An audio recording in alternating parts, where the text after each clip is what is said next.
Skládka v Pezinku sa zamotáva. Územný plán mesta nie je v súlade so zákonom, rozhodol o tom Najvyšší súd. Práve vďaka nemu sa v minulosti podarilo skládku Radnici zastaviť.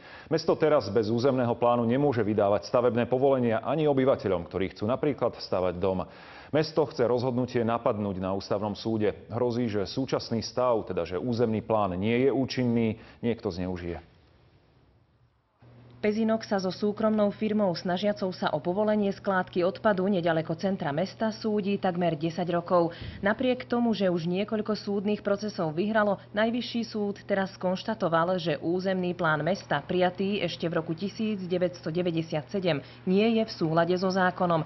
Práve vďaka nemu sa doteraz nepodarilo skládku sprevádzkovať. Čo sme my nerešpektovali a zasiahli sme do vlastníckych práv majiteľa tohto pozemku, kde tá skládka reálne je vybudovaná, ale papierovo samozrejme prebiehajú súdne konania. Podľa júnového rozsudku sú tak všetky uznesenia mesta v súvislosti s územným plánom neúčinné, a to od roku 1997. Mesto ich musí zosúladiť so zákonom do decembra. V opačnom prípade stratia nielen účinnosť, ale aj platnosť.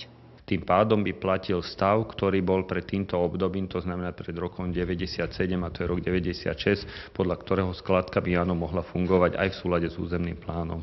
Podľa právničky zastupujúcej odporcov skládky ale nehrozí, že by skládka ožila. V súvislosti s jej činnosťou totiž platí dávnejšie rozhodnutie Najvyššieho súdu. Iným rozsudkom Najvyššieho súdu bolo povolenie na skládku právoplatne zrušené.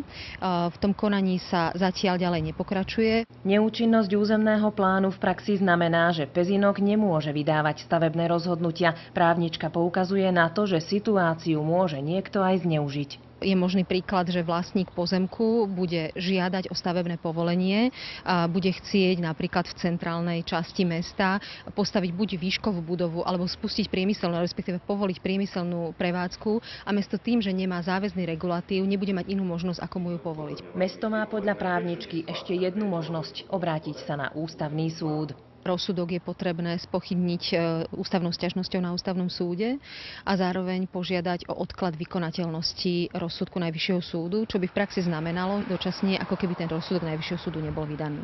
Mesto sa spolu s odporcami skládky obráti na ústavný súd v najbližších týždňoch. Zároveň sa bude snažiť do septembra vypracovať nový návrh územného plánu. Erika Körösi, RTVS.